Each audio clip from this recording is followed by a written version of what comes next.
I throw my knapsack on my back, my rifle on my shoulder. I march away to the firing line to kill that Yankee soldier, to kill that Yankee soldier. And I march away to the firing line to kill that Yankee soldier.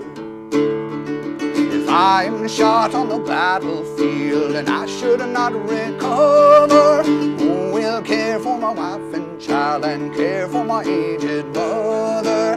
Care for my aged mother. And who will care for my wife and child and care for my aged mother? Well, I throw my knapsack on my back, my rifle on my shoulder. I march away to the firing line to kill that Yankee soldier, to kill that Yankee soldier. And I'll march away to the firing line to kill that Yankee soldier.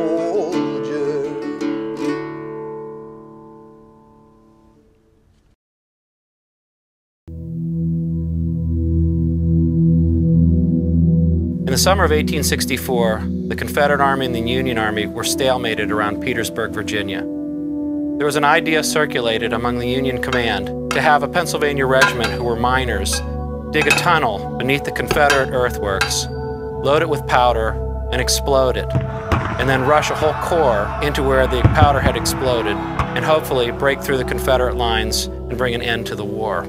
On July 30th, the mine was sprung. The crater caused by the explosion was 100 feet long, 50 feet wide, and 20 feet deep. It caused panic and confusion in the Confederate lines, but the Federals took too long to bring the Ninth Corps into the hole caused by the explosion. When the Ninth Corps arrived, it was met by Confederates who had rallied, and the battle ensued, and there was a terrific loss to the Federal side. Captain John W. Morrison of Company E, 100th Pennsylvania, was with his friend Richard Craven, lieutenant of Company K, when they charged into the crater. Craven was killed, and years later, Morrison wrote an account of Craven's last minutes. Now I'll read Morrison's account. Comrades will remember our silent midnight march to the left, our position in mass close to the front line of works, the fearful explosion, the order to charge, and the terrible assault. The first I saw fall was McAllister of Company K, whose term of service would have expired in 30 days. Reaching the crater and sustaining for some time the storm of shot and shell, without being able to reciprocate in kind, Richard Craven secured a gun belonging to a dead soldier, and for some time was picking off rebels in our front. Being near him at the time, he remarked as he became wearied, thirsty, and warm, "Johnny, there's a shadier place along there," pointing to a spot but a few feet distant. "Come, let us rest a while." Not desirous of changing my location, I declined moving, calling to his attention the precision with which the enemy were placing their mortar shells in the crater, causing such fearful havoc and death, and urged him to remain where he was. He laughed at me as he moved to my left. Scarcely had he taken his position with his back against the sides of the ruined fort when I noticed a mortar shell, describing in its flight of death a beautiful half circle, and as it approached more closely, I exclaimed, "Dick, take care, there's another shell." His reply was a smile, the last one that ever brightened his face. For in an instant, the explosion came, mutilating poor Dick in a horrible manner, causing, no doubt, his instantaneous death. Pieces of the same shell struck Captain Maxwell on the shoulder, killed Johnny Loudon of Company E and Henderson McCune of Company C. There were no braver soldiers than Dick Craven. May the earth rest lightly on his grave.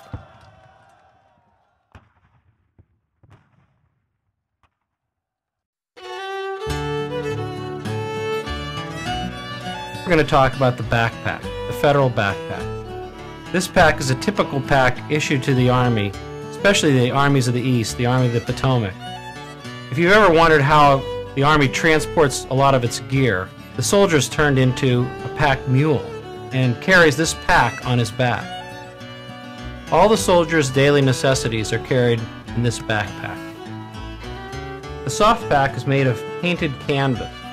That is just a regular white canvas which is painted with a black waterproof substance. This helps repel water.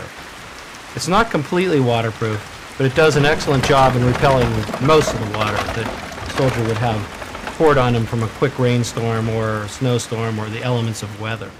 The pack is carried by wearing it on these two leather straps. By flinging them over the shoulders, the weight is evenly suspended, with the center of the pack and the center of the weight being here at the base of the neck. The straps, one is fixed onto the bottom of the knapsack, the other is loose. He'll take the strap, the one that's a fixed loop, put his arm through it like a sleeve, lean forward, toss the pack up onto his back, centering it here. He'll take the other strap, reach for the small brass triangle, and with his arm, reach down and try to hook this triangle onto the receiving part of the apparatus here. Then he'll stand up and adjust the pack, and he's ready for the march. This is what it's like for the soldier to put on the pack. Keep in mind, this pack is very heavy.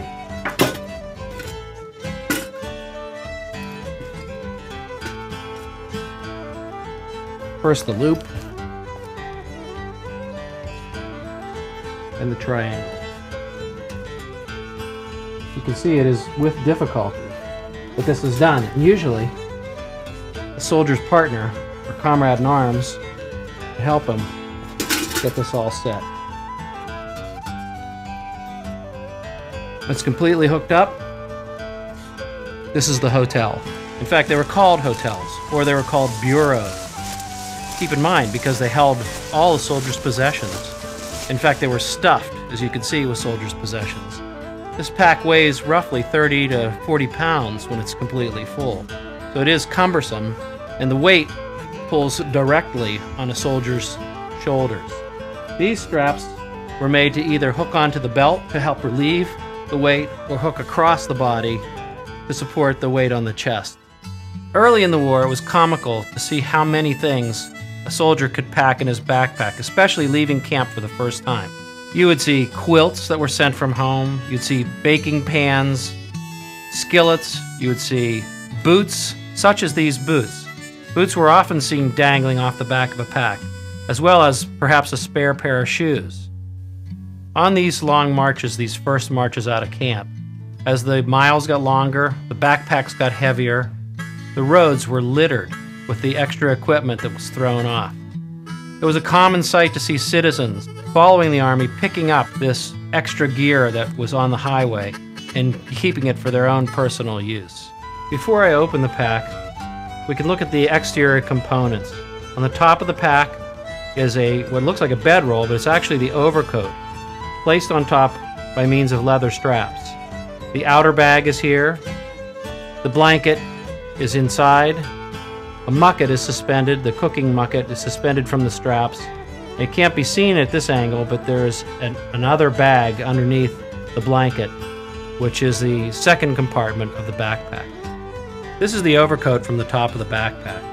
As you can see, it's a very serviceable winter or cold weather jacket. It has a cape to protect the wearer that can be worn back or to the front. It has sleeves with cuffs on them that can be rolled down over your hand. But it's a heavy garment. These coats were very valuable on a cold night. But on a hot day on a march, remember it being rolled on the top of the pack, it became very heavy. And a lot of soldiers would just take them off and throw them away. And then they would regret that action later if the weather would turn cold. When the straps are undone and released, the bag can be opened. In the center of the backpack is the blanket. This is a very heavy wool blanket. Stitched with a US, you can see the S appearing here, and two dark stripes on the ends. This is the only blanket a soldier would have in cold weather, just one. So it had to be heavy and it had to be warm.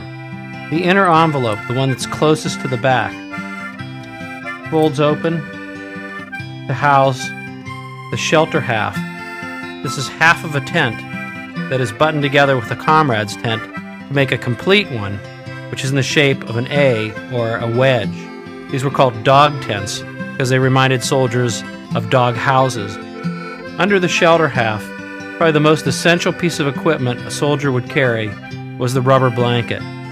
This blanket is a piece of cotton blanket that has been rubberized or vulcanized by the Goodyear patent, which made it very pliable and very waterproof. This could be worn as an outer garment in rain, such as like a poncho, or it could be placed under a soldier if the ground was wet, or on top of a soldier should it be very cold. This could be worn above the blanket and it would capture the heat and keep it in against the soldier's body. The last part of the backpack is the outer envelope. This is where all the personal equipment would be kept. A pair of buckskin gloves, a sash, a sleeping cap, an extra pair of socks, handkerchiefs, revolver, or an extra shirt and suspenders. As you can imagine, some of this is essential and some's not. While a revolver seems like a good thing to carry for a soldier, it was very heavy, and these were frequently thrown away. When marching under packs and engaging in battle, the order frequently was to drop packs, and they'd all be dropped on the spot. The regiment would proceed into battle. More common later in the war was for the elimination of the pack altogether. It became very popular for a soldier only to carry his blanket and poncho and roll them up in a loop, kind of a donut-shaped affair, that could be worn across the shoulder and tied with a piece of rope, thus eliminating the need at all for the backpack.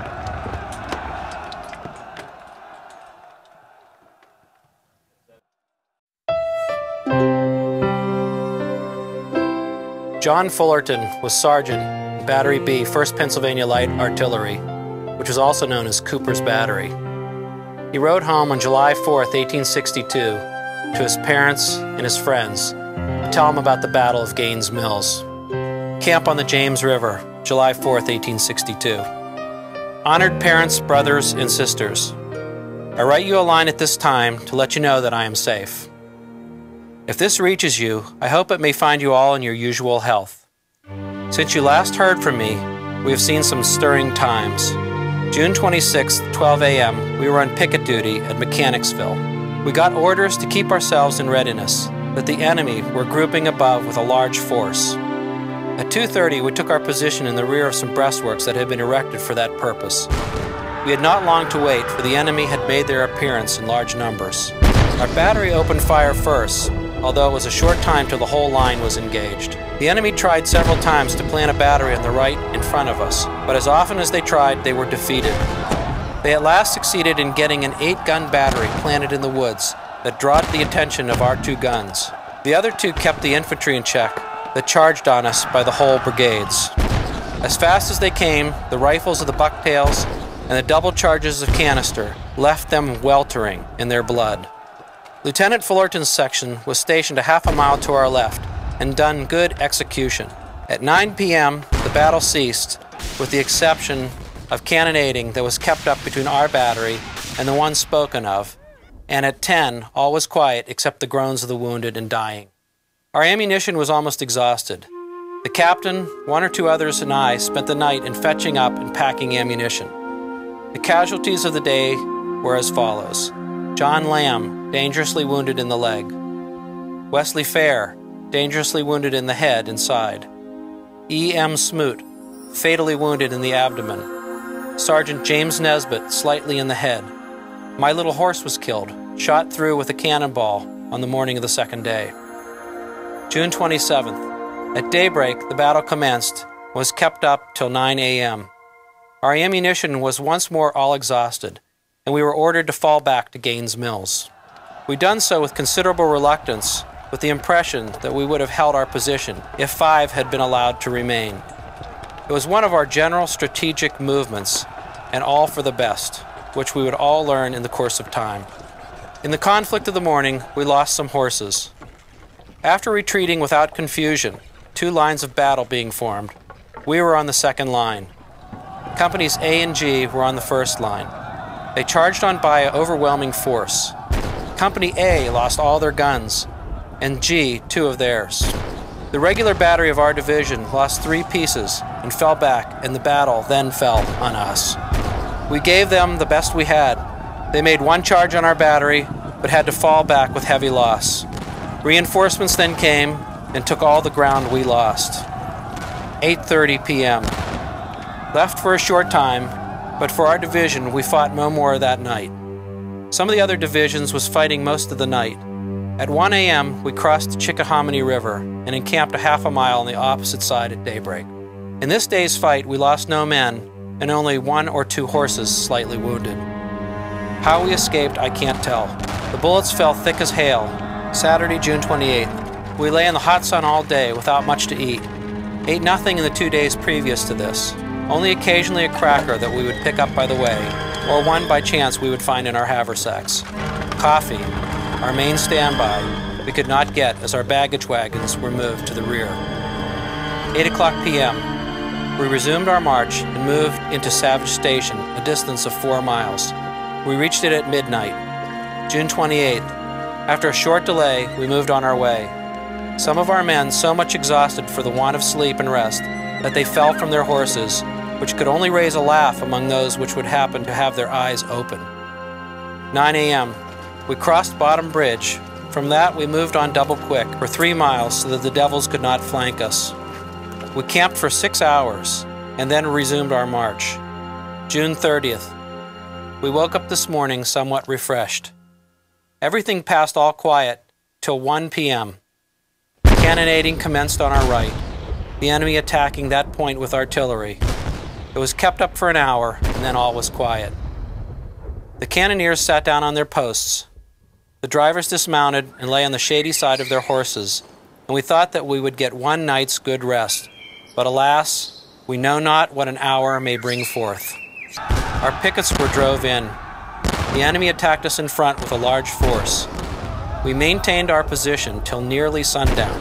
They made 2 unsuccessful charges on our battery. They got the batteries on our left and right. Many of them, the rebels, kissed the ground not 10 feet from the mouths of the cannon. The 3rd charge, they met the same fate. But the 4th charge, they captured our noble battery and killed some of our best men.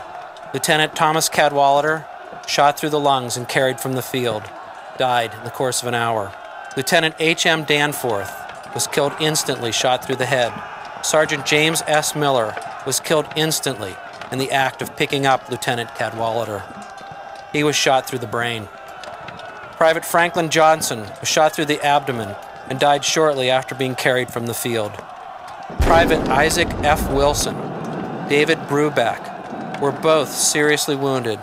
It is with tears that I pen to you the fate of our noble boys, but thank God they died for a noble cause. Yours, Sergeant James Fullerton, Battery B, 1st Pennsylvania Light Artillery, Cooper's Battery.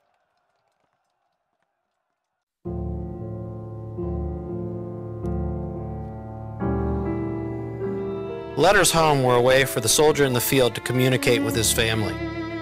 This particular letter was written by Joseph W. Hennon of Company E, 100th Pennsylvania Infantry, also known as the Roundhead Regiment. The letter was written near Alexandria, Virginia, September the 6th, 1862. A.P. Hennon. Dear Sir, I take pen in hand to write you a few lines to let you know that Josiah and I are well, and I hope that this will find you all well. We have been experiencing some pretty close times since I last wrote. I should have written sooner, but we have been marching every day since I last wrote, and I hardly had time to eat my crackers, and we marched pretty near every night. We have been in 3 fights since last week. It commenced on last Friday near Bull Run. On that day, our regiment was cut up badly. There was 20 of our company killed and wounded. Each party held their ground till night, and then stopped. The fight was renewed the next day and lasted nearly all day. About 4 o'clock, our right and left wings both gave way, and we were in the center, and our whole division was likened to be taken prisoner, but we made good our escape. We was commanded by our old General Stevens. He is the best brigadier that I have seen. We then fell back to Centerville and had a small artillery fight on Sunday, but we drove the rebels back without sustaining any loss.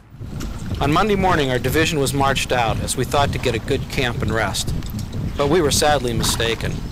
For about the middle of the afternoon, we met old Jackson's force and pitched into him roughshod. We had a hard turn with him, but we made him skedaddle as fast as he did us on Saturday. Our loss in this fight is about 300 or 400. Our company lost 6 wounded, 1 mortally. And which is worse than all that, Generals Stevens and Kearney were both killed dead. Stevens was shot whilst bearing the colors when all the color bearers were shot. His life is mourned deeply. He was the bravest and kindest general in the service and was beloved by us all. Our regiment is pretty scarce of officers now. We have only 1 sound captain in the regiment. Our company has 1 lieutenant, and some of the companies have no commissioned officers at all. Colonel Leisure is wounded, and Major Dawson is wounded, and the adjutant also. Perhaps you will not get this for some time, for the mail has stopped, and I don't know when it will open again. We have had no mail for 3 weeks and more. The reason of that is we have been moving so much that the mail boy didn't know where to find us. I don't know whether we will have any more fighting soon, but I think they will let our division rest a while, for our division isn't fit for any duty now. There isn't none of the boys that you are acquainted with wounded except for Jack Book. He got a slight wound in the grub pile, that is the haversack, but he sustained no heavy loss except for the breaking of a few crackers. I don't know how I come to be missed every time. There has been 2 men shot beside me, and I reckon it will come my turn next. Well, I have nothing more to write, and I will halt and mark time for the present, and I hope this may find the folks all well. Write often, give my regards to the friends and neighbors. J.W. Hennon. J.W. Hennon's premonition of death came true. On September 16, 1862, he was mortally wounded through the arm and chest and died and was buried near Washington, D.C.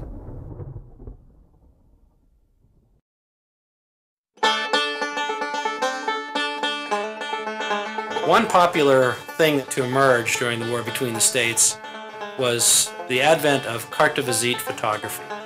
Now, photography itself was not a new thing during the era of the Civil War. Daguerrean photography had been invented in the 1840s and could be purchased primarily by wealthy people. The daguerreotype is taken on a copper plate. The plate was plated with silver and buffed to a high finish. Because it was polished so highly, any touch to the plate surface would scratch it. It was placed then under a piece of glass and had a very ornate protective cover called a mat and a preserver that was placed around it to house those materials. That little package was then inserted into a beautiful leather case, a leather cardboard case, and would close like a little book that had a little clasp on the edge to keep it tight. The next process from daguerreotype photography was patented in 1854, and it was ambrotype photography. Ambrotypes were no longer produced on copper plates, they were produced on glass. So it eliminated the amount of time that was needed to prepare a plate and actually made the process cheaper. Because the ambrotype was on glass, the part of the image that was burned by the sun would wash away. Therefore, it was clear. So in order to see the photograph, it needed to be placed on a black background. Now, sometimes the background was painted, and sometimes the photograph was simply laid upon a piece of dark cloth.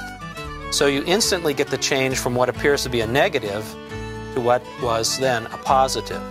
The next advance in photography is what's called tintype photography. Instead of being photographed on glass or copper plate, the image is now photographed on a plate of sheet iron. It was called tin, but it actually was sheet iron. Now it was japanned, what they called japanned, which meant it was treated with an asphalt-type substance which prevented it from rusting and gave it an overall dark look. Now this type of photography was very popular because it became very affordable. Probably the first time in recorded history where common people could walk into a photo studio and have their likeness taken and preserved forever. Another advance in photography came about 1860 and also came from Europe, and it was called carte de visite. A carte de visite literally means a visiting card. So what you're going to have are photographs on paper, and this is a big advancement. No longer would you have to have them on glass or copper or tin, but now they would take the glass similar to an ambrotype, which was a negative, and sensitize paper on a very thin piece of paper. From that point, they were trimmed and then mounted on cardboard, which gave it the carte de visite or the card effect. A very interesting part of this type of photography is on the rear or the back of the photograph. The photographer usually had his imprint, almost like an advertisement. He would have usually his name and address, and sometimes, especially with people like Brady, they would make mention of numerous photographic awards that they had won in the past. So these could be collected as much for the back of the photograph as for the front. The photographer would also have available in his shop albums, such as this, which were purchased in a box. An album came in the box, which was a very beautiful little affair, usually leather bound, with a clasp meant to keep the album tight.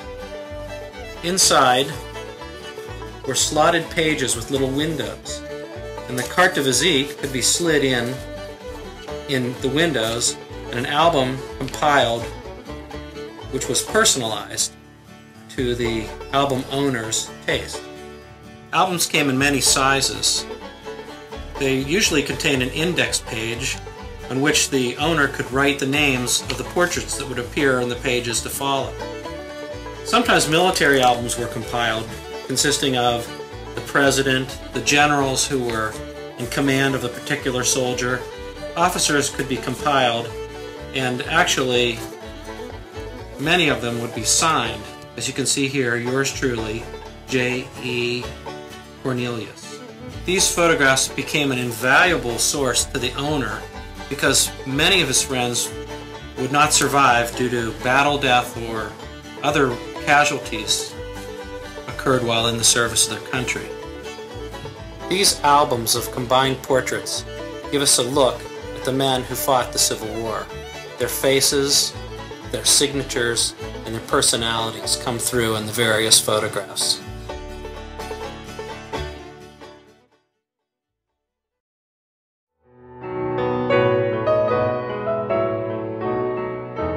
The letter I'm about to read is a great example of an early war letter written in September of 1861. It's by J.C. Barton of Company C, 23rd Ohio.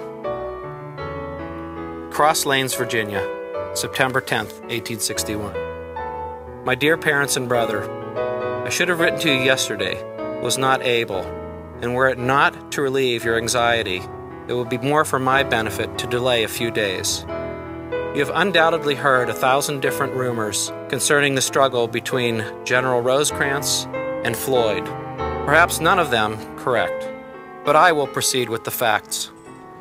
After a forced march of 12 days, on less than 1/4 rations, we arrived in the vicinity of the enemy's fortifications. Their forces consisted of about 7,000 men, heavily fortified. Our forces were about the same, consisting of the 1st, 2nd, and 3rd Brigade. The battle was opened by our forces at 2:00 p.m. and continued 5 hours without ceasing. We withdrew for the night, intending to scale their breastworks in an early hour in the morning and put them to the point of the bayonet. But to our astonishment, we found but one live man, and that was General Floyd's waiter. They had made a hurried retreat, leaving everything behind except their dead and wounded, among which was upwards of 2,000 pounds of ammunition, a large stove of provisions, 200 or 300 stands of arms, all their tents and camp equipment, and all the officers' private property, among which was General Floyd's trunk. Their loss, as ascertained by one of our men who had been their prisoner for some time and escaped after the battle, is 150 dead, wounded, and unknown. Our loss will not exceed 17 dead and 50 wounded. Our regiment suffered but little, about 11 wounded and none killed. As for my describing the scene of battle, it would be more than impossible. But the deserted battlefield was far more sickening. The heart-piercing shrieks of the wounded and the mangled corpses of the dead can only be imagined when seen. There was one of our noble color sergeants, while marching in front of the enemy's hottest firings, bearing the emblem of our country, received a musket shot, severing one of his fingers completely off. He placed the flag in his other hand and marched bravely on. But the next round he was struck with, a 6-pound shot, tore him almost in two. He was buried, and the flag of liberty was his winding sheet. Our men fought more like tigers than men, and can whip double their number in a fair and open fight. I suppose General Cox had an engagement on the 10th, but cannot tell you as we receive no news from home. We leave tomorrow, but I cannot tell where, perhaps to Gauley's Bridge, for the enemy is between here and there somewhere. September 13th, 1861. Dear friends, I was taken with one of my dizzy spells and was very sick until about midnight, but I feel a good deal better this morning, and I hope I shall be well in a few days. It is very unhealthy here. Most all the soldiers are down with dysentery. We have been using flour that was taken from the rebels, and the doctor thinks it was poisoned, but we cannot tell. There will be another battle soon, somewhere in the vicinity of Gauley's Bridge. Part of our men started for there this morning, but we will probably stay for some time. I have not heard from home or Bainbridge for more than 5 weeks, and I shall positively write no more until I hear from there. There is no use in your being so negligent. We have not received our pay yet, but will within a few weeks. Borrow no trouble on my account, as I shall be well soon. Tell Bruce not to enlist under any circumstances, for he could not stand it a month. A great many are dying all along the road, and there is not 1 in 10 that will stand it for 3 years. For the present, goodbye.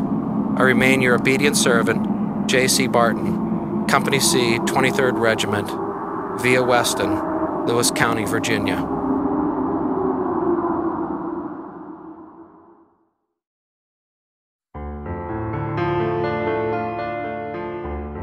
Every soldier knows that he may be killed in battle. He hopes that if that happens, his remains will be identified and removed for proper burial. Many times, a fallen soldier could not be identified in the aftermath of battle. Men wore no government-issue ID tags. If the body was not identified by his comrades, there was a good chance that he would remain unknown. At Gettysburg alone, there were 7,000 dead on the battlefield. Many of these would never be placed in marked graves. One of Gettysburg's unknown was found in an overgrown empty lot, sitting up, holding in his hand a blood-stained ambrotype photo of his 3 children. He had been shot above the heart and may have had only minutes to locate the photo and find comfort in it before he died. The somber scene of the soldier father in death, his last glance toward home and his children, touched many of Gettysburg's citizens. A volunteer surgeon, Dr. J. Francis Bournes, borrowed the ambrotype and had 1,000 carte de visite copies made in the hope of finding the family and identifying the soldier. The story and photo, now known as The Children of the Battlefield, received wide publicity. An article and description of the photo appeared in the American Presbyterian and had the desired effect. A copy of the paper reached Portville, New York, and caught the attention of a soldier's wife who had mailed a similar ambrotype to her husband and said that she had not heard from him since the Battle of Gettysburg. A copy of the photo was expressed to her, and the identity was confirmed. Sergeant Amos Humiston of Company C, 154th New York, was killed as his regiment was retreating through the streets of Gettysburg on July 1, 1863.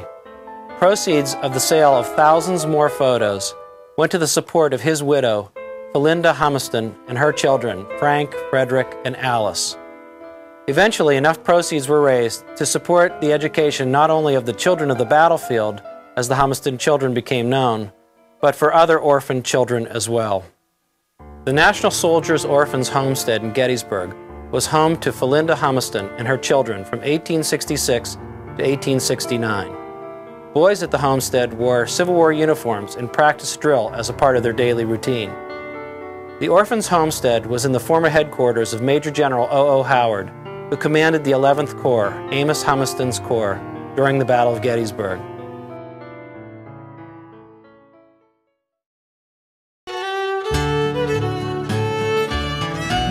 I'm going to read a few excerpts from the diary of Joseph H. Slemons, Company F, 211th Pennsylvania Volunteers.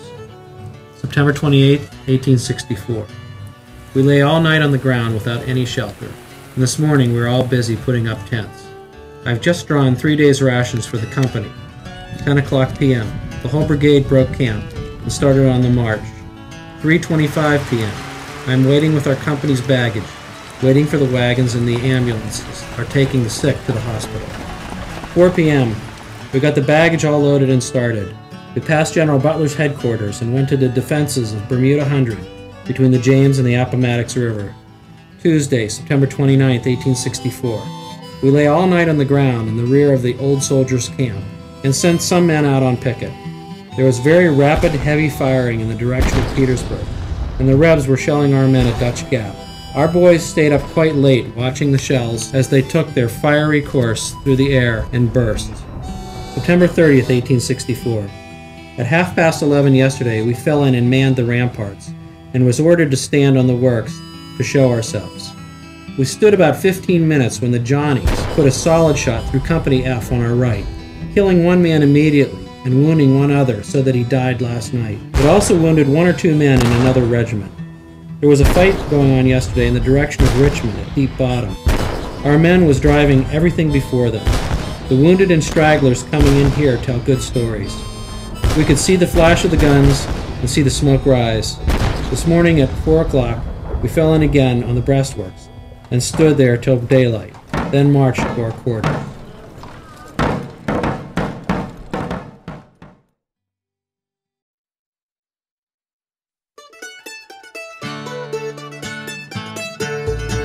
This is an installment of the Camp Kettle, the regimental newspaper of the 100th Regiment Pennsylvania Volunteers, also known as the Roundheads. The Camp Kettle, October 5th, 1861. We know only our country. Waste. The attention of several captains is directed to the waste of food about the company kitchens. Cooks must positively be less wasteful, or they shall be set adrift, and the men shall cook their own food.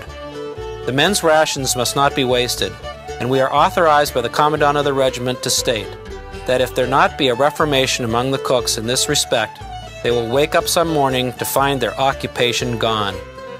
There must be no outside mouths to fill from the cook's perquisites, and captains must keep a sharp eye on the slop barrels and every other barrel that leaks. Be cleanly. We have observed that some of the company cooks have lapsed into the habit of spilling things around their quarters in a very slovenly way. One of these days, the colonel will set them to work to sort out their slop barrels and clean up their grease spots in a way that will astonish them. We are credibly informed that he intends to order an inspection of cooks' quarters, and every slovenly or wasteful cook will get his walking papers and be mustered out of the service. The health of the troops depends in great measure on their cleanliness, and the camp of the Roundheads has become a proverb for cleanliness. Let it continue to be so, and our unexampled health will also continue. The men should bathe in running water hard by at least twice a week when the temperature of the water permits. Old soldiers. If there is a character more thoroughly despicable or more universally despised in an army than another, it is the man who plays old soldier. He avoids every duty under the most frivolous and evasive pretexts. He pretends to be sick, to have the headache, to have cramps in his stomach, to have neuralgia, toothache, rheumatism, sun pain, spinal weakness, diarrhea, kidney complaint, and to be, quote, not very well himself generally. He is not able to drill or to go on guard, or to perform any duty whatever except to dispose of his own and part of his messmates' rations, because he is sick. We would advise the doctor to put all such pretenders on the use of the following mixture: tincture of skunk cabbage, tincture of ipecac, tincture of lobelia, balsam of copaivae, each 2 ounces. Mix and give a tablespoon every half hour till the patient gets well, which will generally be about the time for taking the 2nd or 3rd dose.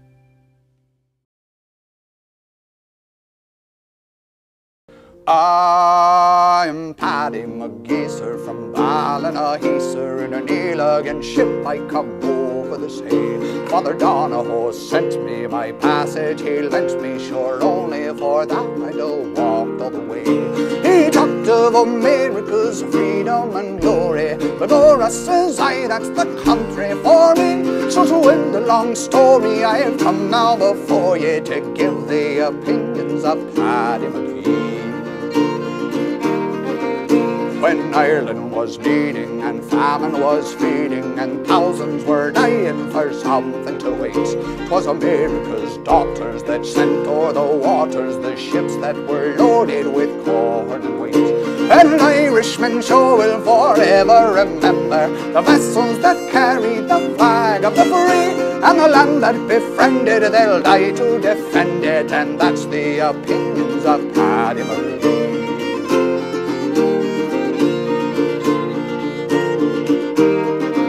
Well, I'm sure none are bolder, the musket to shoulder, enlisting to learn the soldier in trade.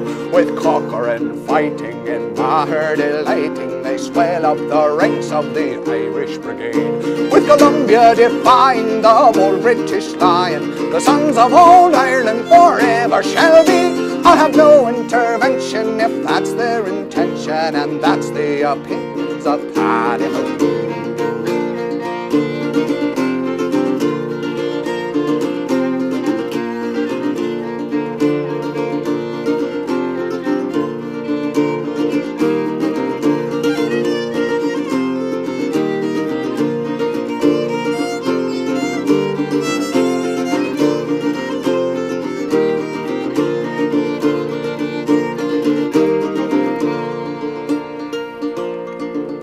John Bull, you devil, you'd better keep civil. Remember the story of '76, when Washington glorious, he slaughtered the Tories. Away from Columbia you then cut your sticks. And if once again you're inclined to be meddling, there's a city that's called New Orleans, do you see? Where Hickory Jackson, he drove off the Saxon. Now that's the opinions of Paddy Marie.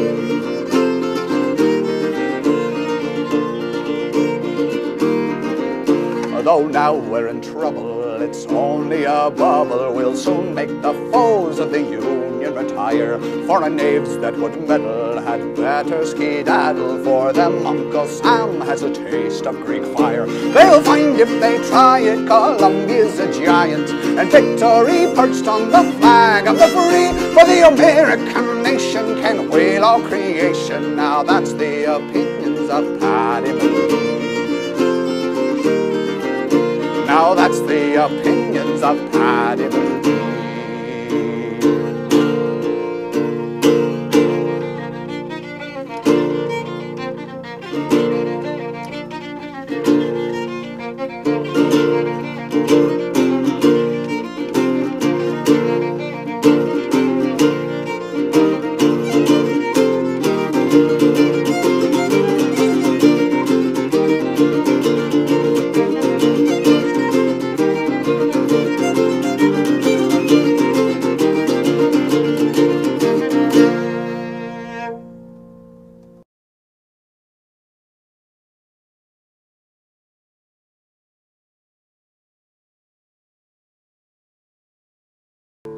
I throw my knapsack on my back, my rifle on my shoulder. I march away to the firing line to kill that Yankee soldier, to kill that Yankee soldier. And I'll march away to the firing line to kill that Yankee soldier. If I'm shot on the battlefield and I should not recover, who will care for my wife and child and care for my aged mother? Care for my aged mother. And who will care for my wife and child and care for my aged mother? Well, I throw my knapsack on my back, my rifle on my shoulder. I march away to the firing line to kill that Yankee soldier, to kill that Yankee soldier. And I'll march away to the firing line to kill that Yankee soldier.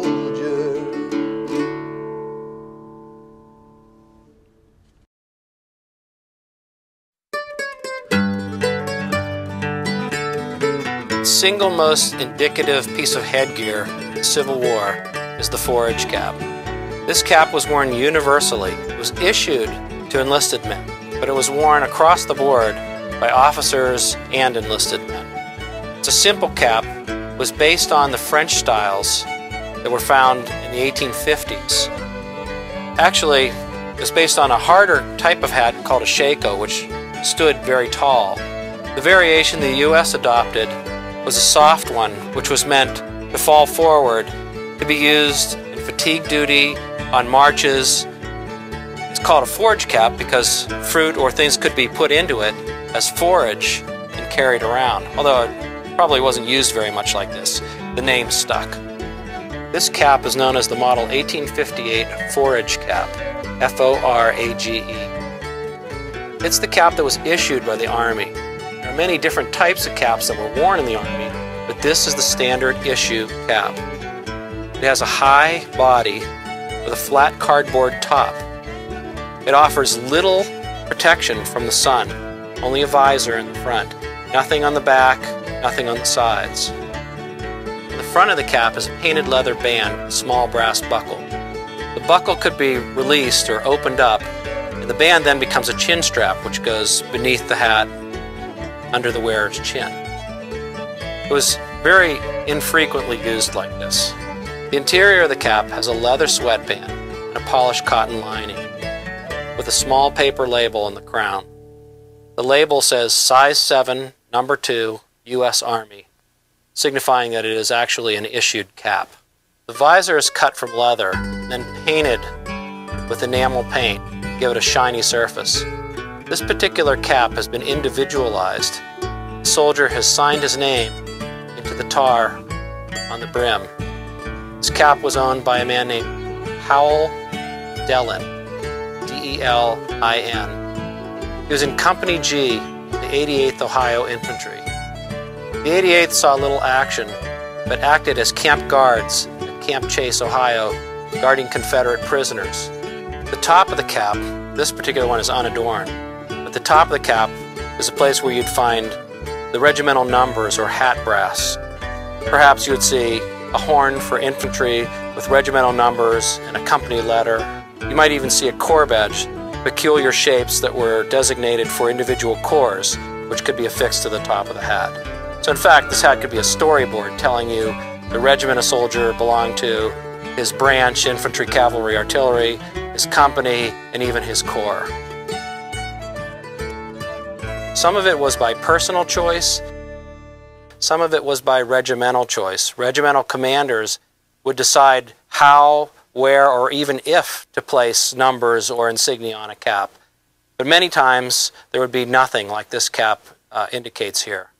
The cap is not very waterproof or weather protective. In fact, for rain, a special cover was issued made of oilcloth that fit over the body of the hat onto these two buttons. The cap could be worn on the top of the head like this, but more frequently it was worn off on the side at a jaunty, rakish angle, which gave character to the soldier and to the hat. Many soldiers flipped the visor up on the hat and wore it in this manner, which became very stylish. It was a serviceable cap, and it was very easily identified with the Civil War soldier. There were variations, though, on this cap. As I said before, this is the standard issue cap. You could privately purchase one that may have a bound visor or not quite as tall. There were other types that were called kepis. This is the kepi. It's a little shorter than the forage cap. You also can see that the top, rather than having the piping, is sunken down and the material is actually folded into the top. It's shorter, a little more stylish. The kepi was not an issue cap per se. The forage cap was the standard issue cap. The kepi was more of a private purchase kind of cap. The interior, you can see, is a little more plush as well. It has a quilted top lining, dark satinette lining with a leather sweatband, and also a bound visor, which was a better sign of quality. Kepi was more popular with the officer corps, as well as wealthy soldiers who could afford it, and presented a much more dignified appearance, almost a European appearance because of its low size. This is a more elaborate version of the kepi, or actually a chasseur cap. The chasseur cap is a little taller than a kepi. It's very hard to discern the difference, but it's just a styling difference essentially. This particular cap has a quatrefoil embroidered on the top. It's a lace design that was sewn onto the top of the cap. Now, by examining the quatrefoil and by looking at the number of strands, there are 4 strands here, That would indicate this cap would belong to a field rank officer, a colonel, lieutenant colonel, or a major. This cap is more of the forage cap style, with the piping, the reed piping, and the flat top, the very tight flat top. This hybrid cap has a bound visor, differentiating it from the cutout leather visor of the issue cap. The interior as well on this cap is quilted and has a little drawstring for tightening to make the cap a better fit. This is another variation of the forage cap. It's very tall, much taller than the standard issue cap. The visor in this one is cut very shallow in a crescent and barely covers the eyes of the wearer. This particular type is called a McDowell cap because it was General Irwin McDowell who started to wear this fashion or this type of cap and made it very popular. The tall forage cap continued only for a short time after the Civil War. It was rarely seen but continued to be in Army use into the early 1870s, 1872 or so. By that time it was replaced with the kepi, which stayed in American service in Army uniform till the early 1900s.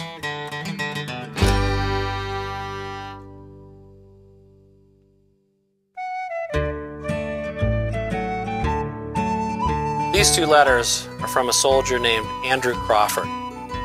He was in Company D of the 120th Ohio. In May of 1864, the 120th Ohio was on the Red River. The 120th was moving up to join Banks's army. Banks had been defeated and the 120th was coming up to re-bolster the Federal lines. The 120th Ohio boarded the steamer City Belle in the beginning of May and headed for Alexandria, Louisiana. Unknown to them, up the Red River, the Confederates were laying in wait, in ambush. 2 days before, the Confederates had captured the Emma transport, also transporting Union soldiers. As the 120th passed the last Union stronghold at Fort DeRussy, they prepared for guerrilla action. On the 3rd of May, City Belle rounded a corner of the Red River into a trap. 1,000 Confederate cavalrymen dismounted. 4 pieces of artillery waited for them. After passing the bend, the artillery opened up and sent its first shell through the pilot house. The second shell crashed through the ship and into the boiler, rendering it unserviceable. It drifted into the river. At that point, the colonel, Colonel Marcus Spiegel, seeing the situation useless and hopeless, tried to surrender the ship, but as he stood out on the ramparts, he was struck in the abdomen by a ball. About 100 men had jumped overboard and made their way to the riverbank. The ship drifted slowly, and 150 more men made their way off. But the remainder, about 250, were either wounded or killed or then captured by the Confederates. Spiegel was taken to a local farmhouse, where he suffered until the next day and died. Confederate Colonel George W. Baylor's dismounted cavalry in West's Battery had successfully taken the 120th out of action, as well as the City Belle. Crawford was lucky enough to survive the attack on the City Belle and the 120th. He waited in the bushes for 2 days when he was picked up by another Union transport, the John Warner. Unfortunately for Crawford, the Warner was also attacked 2 days later on the Red River.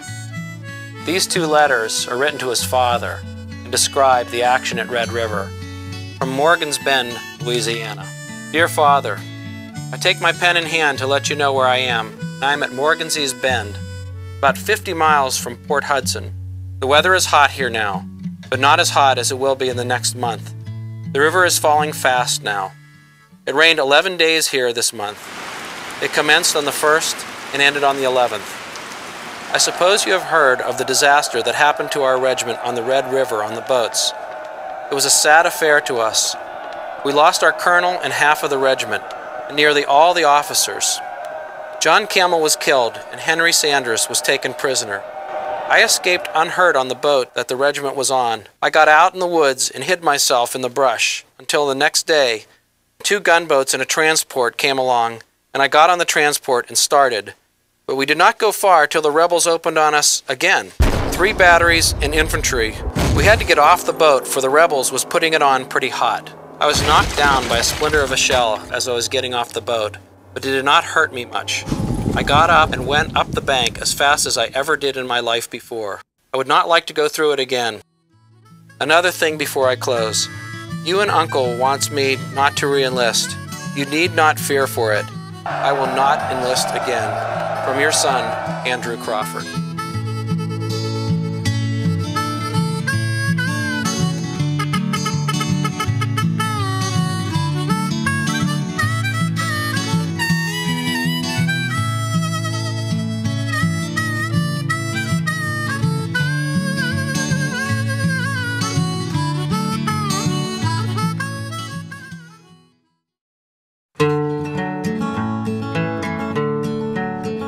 Major George F. Lemon is a unique personality in the Civil War.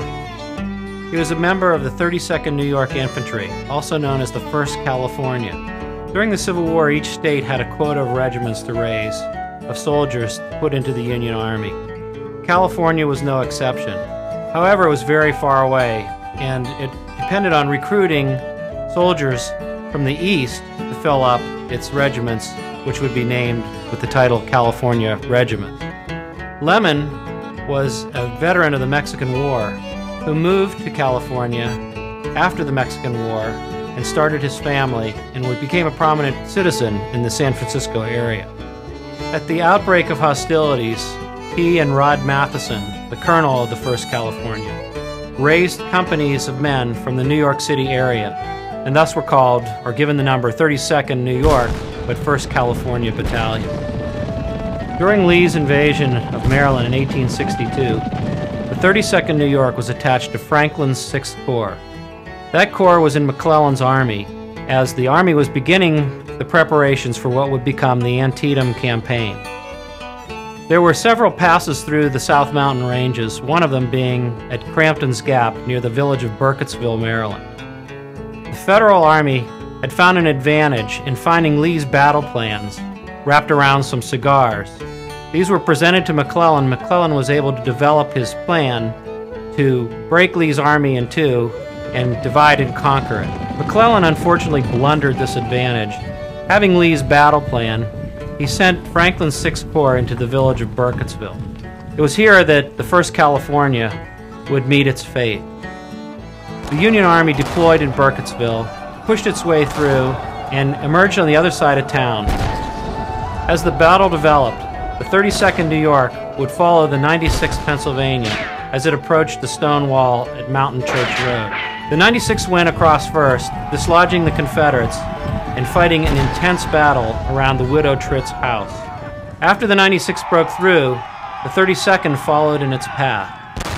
This excerpt is from the 96th Pennsylvania's regimental history, and it describes the fighting around the Widow Tritt's house. And from the windows and shutters kept up a galling fire on our forces.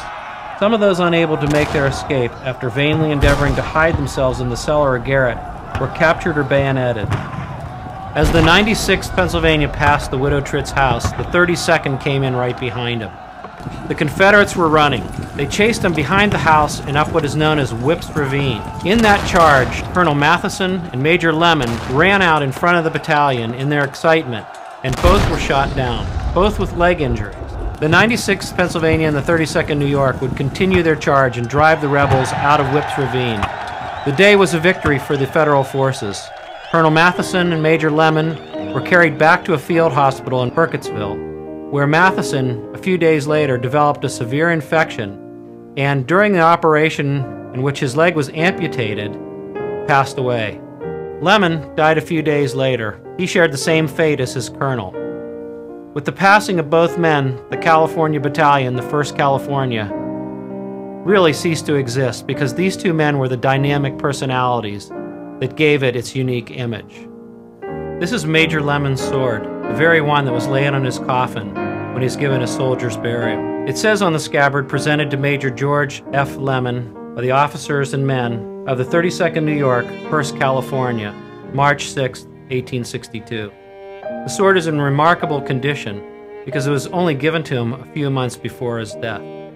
This sword was most likely a very cherished relic of the Major, cherished by his family, and kept for years and years in this pristine condition. The action at Crampton's Gap, Burkittsville, Maryland was not in vain.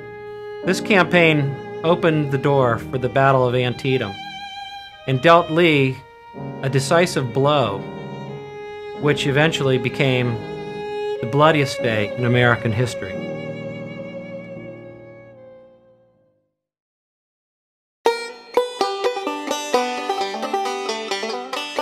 Imagine an army of 10,000 men in the field, all dressed alike. Same color coats, same color caps, same color trousers, backpacks, rifles.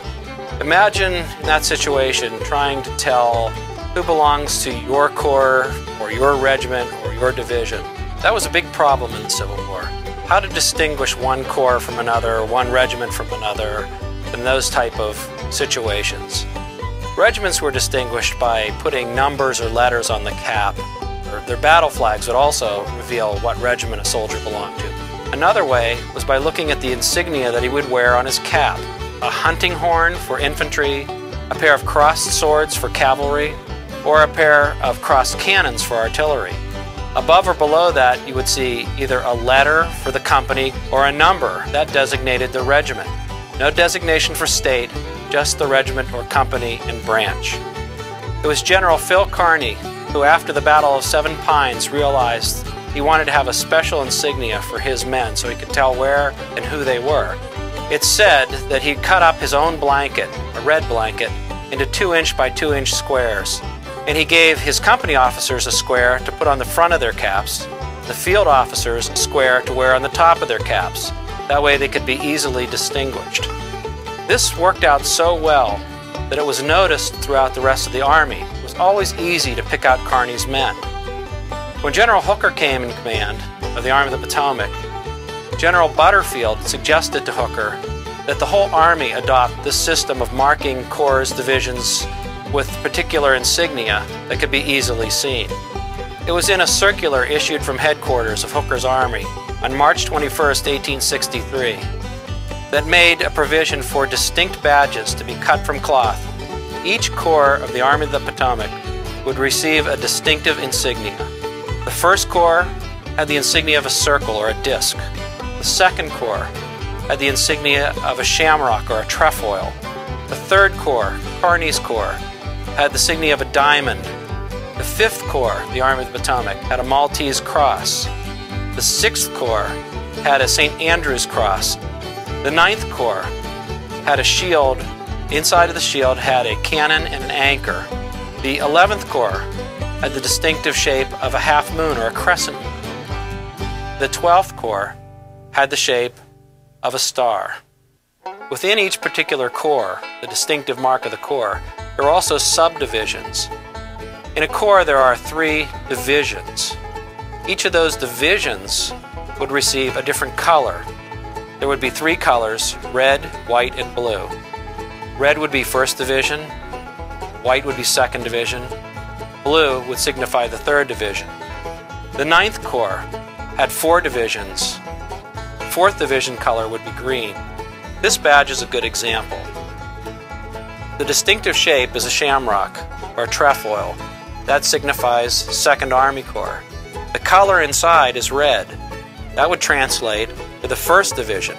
So you have 1st Division, 2nd Army Corps, and it's very easily recognized. If I were in the 2nd Division, the interior would be white. 3rd Division, the interior would be blue. The first badges that were issued to the Army of the Potomac arrived in April of 1863. They were made of cloth and were die cut. Roughly were 2 inches by 2 inches square. This is one of the first badges. You can see it's a trefoil, 2nd Corps, red for 1st Division. Those first cloth corps badges were issued. It became apparent quickly that these badges were going to be popular. Whenever something becomes popular, it quickly becomes a commodity. Vendors realized that soldiers would purchase badges that were a little bit more specially made.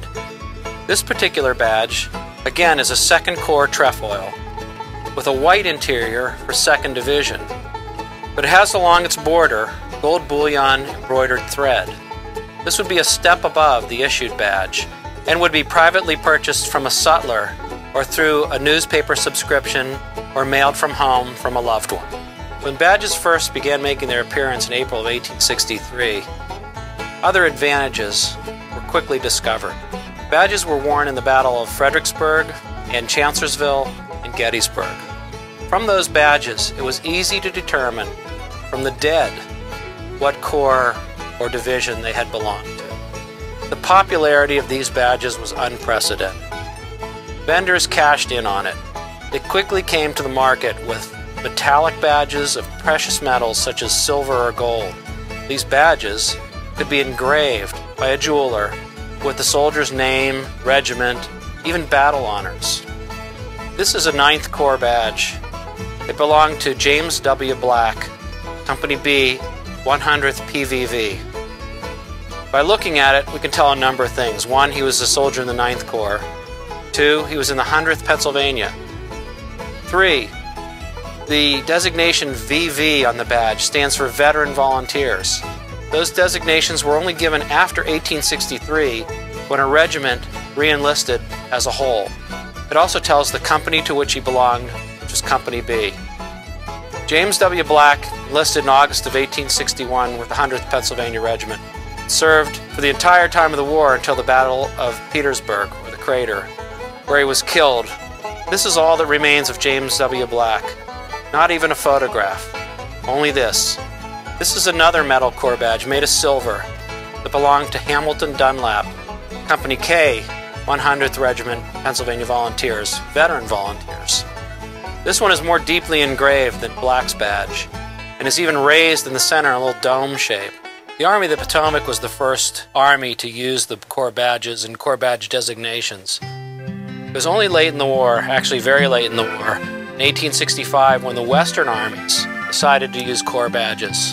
Among them were the 14th Corps, which had the design of an acorn, the 15th Corps, which had a square turned on its point with a small cartridge box inside and the motto 40 rounds inscribed in it, and the 17th Corps, which was an arrow. Veterans continued to identify with the badge of their corps. At reunions, special badges and medals were struck with the soldier's name on it and then a device that indicated his corps. When you travel to battlefields, you'll see on the base of monuments, especially to individual regiments, the particular emblem of the corps. By looking at the corps insignia, you can actually help place where the regiment was in the division or corps or brigade just by knowing that that symbol has a story. Veterans wore elaborate badges after the Civil War. This badge, called a ladder badge, was worn by a member of the 56th Pennsylvania Infantry. Each piece could be purchased separately. The bar that says Company G, the 56, the pen, the Vol Infantry, and the little circle below it. All of them combined tell you about the veteran. The little circle below it is a disc for the 1st Corps. The ribbon behind the entire badge is blue, which would be the 3rd Division of the 1st Corps.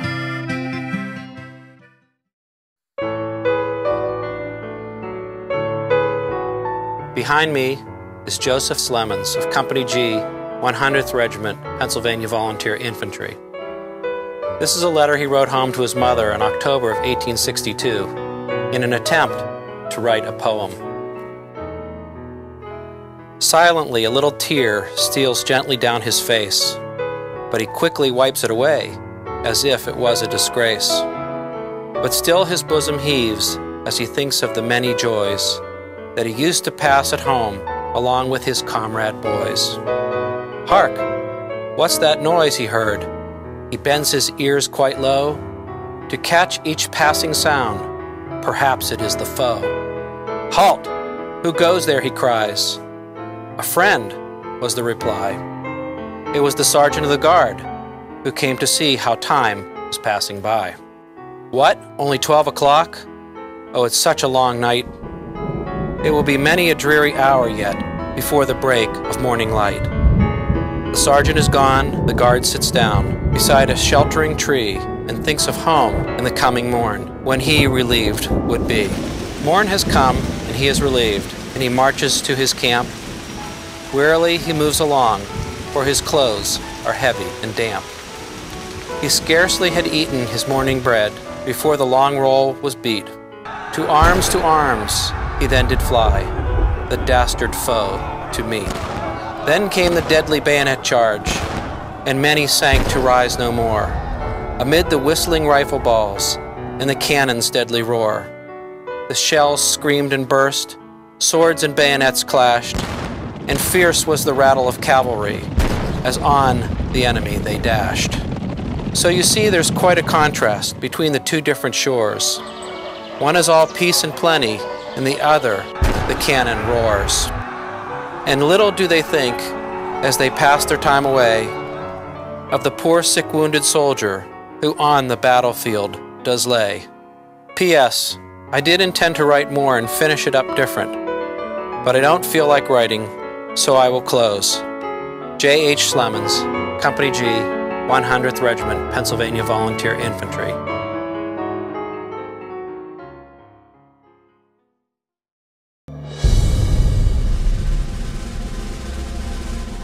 There are many different types of arms being used in the Civil War. Most familiar are the muzzle-loading arms, which fire one shot at a time by taking a cartridge, biting the top off, pouring the round down the barrel, ramming the charge, priming it, and finally firing it. One of the biggest exceptions to that type of firing, the percussion lob, was the advent of the metallic cartridge, and with it, the advent of such arms as the Spencer repeating rifle and the Henry rifle. This is the Spencer repeating rifle. It was actually developed shortly before the war, but by 1863, our armies are using it in the field with great destructive power. The destructive power of this rifle is due to several things. One is the cartridge is actually smaller in caliber than the standard size Civil War cartridge. This fires a .52 caliber round. Most Civil War weapons are .58 or .69 caliber. It also has rear leaf spring sights, and it is rifled through the length of the bore in the barrel. The beauty of the Spencer repeater is the way it loads. In the butt plate is a swinging lever, which when pushed to the side reveals a long tube. The tube accommodates 8 rounds. The rounds are copper-shelled lead bullets that fit into the tube. You could load 7 of these in the tube. Once it was fully loaded, the tube is reinserted, locked in, brought back to the prime position, where the soldier need only cock the mechanism. A bullet would come through the chamber, through the tube, present itself into the breech, and then be slammed in and ready to fire. So as fast as a soldier could cock and pull the hammer back, he could fire. 40 shots a minute if you had tubes that were already loaded. These particular rifles made their first appearance in 1863. Among the first to get them were Wilder's Lightning Brigade, Custer's Cavalry, used them at Gettysburg, and the Ohio Sharpshooters. The fact that this is a rifle and not a carbine means it came equipped with a bayonet. The bayonet is a socket type, fitted over the muzzle, swung around, locked on. It becomes a formidable weapon. Even though bayonets theoretically are used for combat, rarely did a soldier get close enough to use one. In fact, bayonets became more of a useful tool, mostly for placing a handle in your tent, or as it was fixed on the rifle, stacking them in a stack of 3 rifles together made it very sturdy. Among the famous regiments to use the Spencer rifle was Wilder's Lightning Brigade. At Hoover's Gap, one regiment armed with Spencer rifles held off a brigade of 5 Confederate regiments. There were 47 Federal casualties in that action and 500 Confederate casualties. This is an after-action report written December 26, 1863 by a member of Custer's Cavalry. After the Battle of Gettysburg, whilst our cavalry was employed as skirmishers, some of our boys got into a mill the rebels holding a stone wall opposite. These rebels, hearing our guns go off, would rise up thinking they would find us unloaded, but would fall back carrying more lead than was appreciated. The Johnnies couldn't stand this long and retired. Shortly after this, we took a rebel officer prisoner, took him to the rear. When he saw his men lying there, he began to complain bitterly against our barbarity, when he pointed to his dead saying, "Almost all are shot through the head," implying that they had been murdered after surrendering. But he was shown one of our rifles, and then he wondered aloud that more were not shot. One day, as our line of skirmishers was advancing, one of the Johnnies yelled out, "Hello, Yanks! Have you got them damn guns loaded to the muzzle again?" Whilst the cavalry was picketing along Roberts River, skirmishing was frequent along the line. But when our regiment took its turn, we exchanged a few shots with them, and they offered the following proposition. "Say there, if you-uns won't shoot, we-uns won't shoot." And peace existed along the line as long as our regiment was there.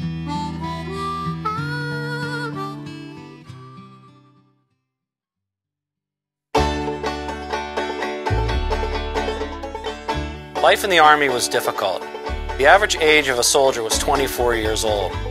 These young men were not used to living under military laws and regulations. So it's natural when coming together in regiments, corps, brigades, divisions, that there would be some breaking of rules and laws. Now these could be anywhere from minor infractions like not being present for roll call or talking back to your officer, to more serious offenses such as striking an officer or even desertion. When these occurrences happened, a soldier would be arrested, placed under arrest, taken to the guardhouse, and tried by a military court. Those courts were held at headquarters of the Corps or the Army. When those decisions were rendered, when the court made up its mind, it would publish them, and they would be passed along in circulars to all the branches of the Army, so it would be a legal document. This is one of those documents. It was dated October 8, 1863, and it emanates from Headquarters, Army of the Potomac, and is known as General Orders Number 95. Before a General Court-Martial, of which Colonel E.C. Mason, 7th Maine Volunteers is President, convened at Headquarters of the 3rd Brigade, 2nd Division, 6th Corps, by virtue of Special Orders Number 144, from Headquarters, 2nd Division, 6th Corps, of September 10, 1863, was arraigned and tried. First Lieutenant Bradford S. Murphy, Company K, 6th Vermont Volunteers, on the following. Charge: drunkenness on duty. Finding: guilty. Sentence: that he be cashiered. Cashiered is when a man is dishonorably discharged from the service immediately. September 29, 1863, was arraigned and tried. Private Henry C. Beardsley. Charge: desertion. Finding: guilty. Sentence: to be shot to death with musketry at such time and place as the commanding general may direct, 2/3 of the members concurring thereon. Private Thomas Sands. Charge: desertion. Finding: guilty.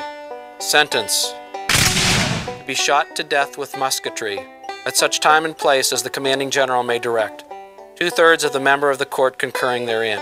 Private James Haley. Charge: desertion. Finding: guilty. Sentence: to be shot to death with musketry. First Sergeant Henry H. Williams. Charge: desertion. Finding: guilty. Sentence: to be shot to death with musketry. Private Matthias Brown, alias Albert Brown. Charge: desertion. Finding: guilty. Sentence: to be shot to death with musketry. Private John Dempsey. Charge: desertion. Finding: guilty.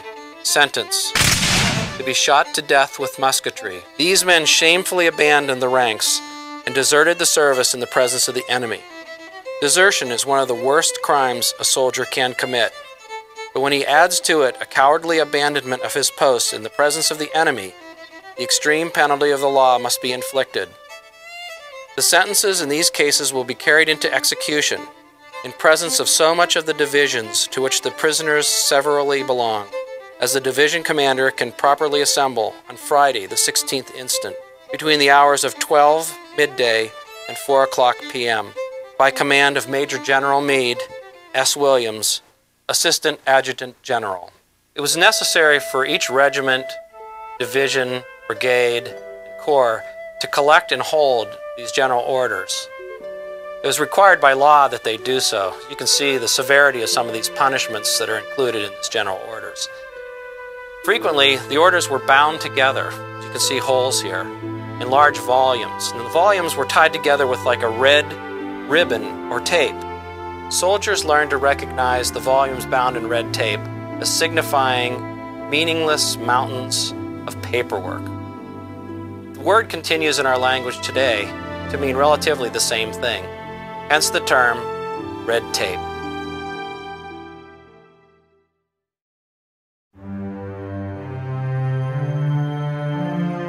This is the Camp Kettle, Volume 1, Number 11, Beaufort, South Carolina, May 1st, 1862. The Battle of Wilmington Island. On the day before the attack on Fort Pulaski, General Benham sent an order for the 8th Michigan Regiment to join the forces sent to sustain the batteries against the enemy's infantry while they bombarded and breached the fort. The regiment had just gone out on a brigade drill, and in less than an hour after the arrival of the order, they were on board the steamer Ben de Ford and off for Tybee. During the taking of the fort, the infantry were mere spectators, but on the 16th, Colonel Fenton received an order from General Gilmore of the Engineers to support Lieutenant Wilson while he made a reconnaissance of Wilmington Island in the direction of Fort Jackson. Accordingly, with a part of 7 companies, Colonel Fenton embarked on board the steamer Honduras and proceeded to land on Wilmington Island, where he found the enemy in force. A very bloody battle ensued. The following is an extract from Colonel Fenton's official report to General Gilmore. General, in compliance with Special Orders Number 41, I embarked with 7 companies of the 8th Michigan Regiment as an escort to Lieutenant Wilson of the Topographical Engineers on a reconnaissance of Wilmington Island. 2 companies under command of Captain Pratt were landed at Scrivens Plantation with orders from Lieutenant Wilson to skirt Turner's Creek on the left. The other 5 companies were landed at Gibson's Plantation. 2 of these companies were ordered to skirt Turner's Creek on the right. A third was to take the road to the right towards the ferry at Carson's Bluff to protect a boat party up Oatland Creek, and the remainder to secure the landing. On landing with the remaining companies, I received information that the enemy were in force at Fleetwood's Plantation. This rendered the reconnaissance of Oatland Creek with boats unsafe, and stationing the remaining companies to guard against the attack at our landing, sent out strong pickets on both roads. I believe the advance of the companies to the right instead of along Turner's Creek saved my command, as it sooner enabled me to place the men to advantage and take a position from which the enemy's approach could be observed. The enemy proved to be the Georgia 13th, about 800 strong, armed with Enfield rifles. As they approached about 4 o'clock p.m. with a strong body of skirmishers in the skirting woods below the road, the companies I had stationed to the right and left of the road, in accordance with my instructions, opened fire. In a few moments, the enemy retreated in confusion, leaving several dead on the field, followed by our men with loud cheers. After the enemy retreated, we were unmolested. It is due to the officers and men of the command to say that generally they behaved with cool and intrepid courage. Adjutant Pratt fell dead near my side, gallantly fighting, musket in hand, and cheering on the men. Our loss, I regret to say, was comparatively heavy. 10 killed, 35 wounded, out of a command of 300 men, of whom not over 200 were engaged. Among the wounded is Acting Lieutenant F.M. Badger of Company C, who has since died, who was in charge of the picket advance and exhibited undaunted courage. William M. Fenton, Colonel, 8th Regiment, Michigan Volunteers.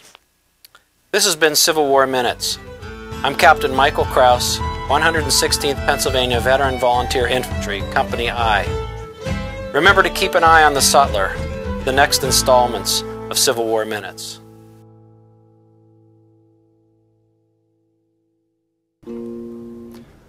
This is George F. Roots, Just Before the Battle Mother. 2, 3, 4.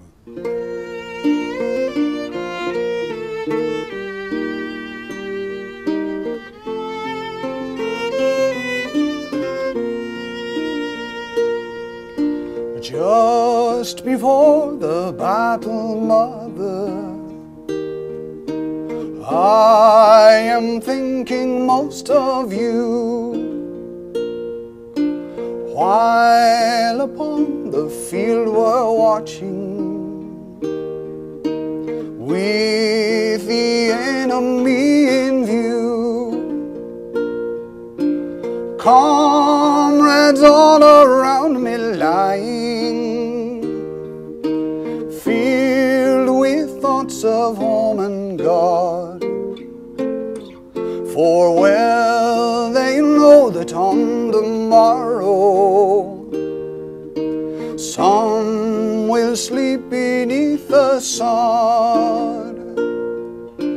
Farewell, mother, you may never press me to your heart again, but oh, you'll not forget me, mother, if I'm numbered with the slain. Oh, I long to see you, mother, and the loving ones at home, but I'll never leave our banner till in honor I can come. Tell the traitors all around you that their cruel words we know.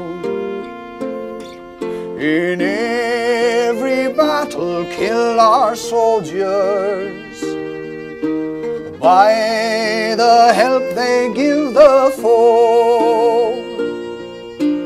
Farewell, mother, you may never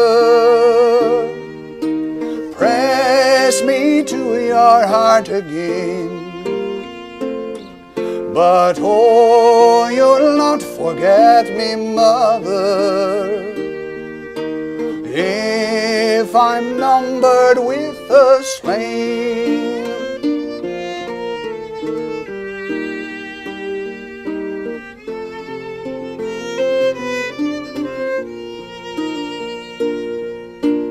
Hark, I hear the bugle sounding, 'tis the signal for the fight.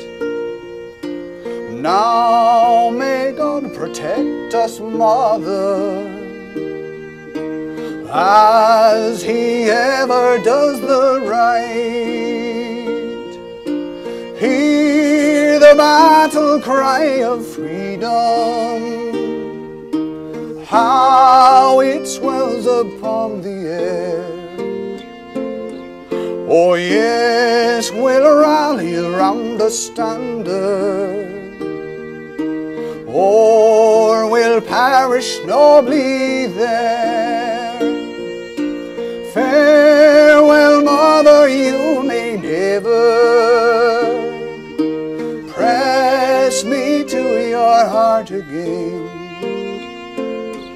but oh, you'll not forget me, mother, if I'm numbered with the slain.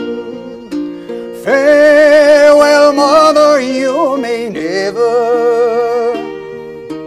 press me to your heart again, but oh, you'll not forget me, mother, if I'm numbered with the slain.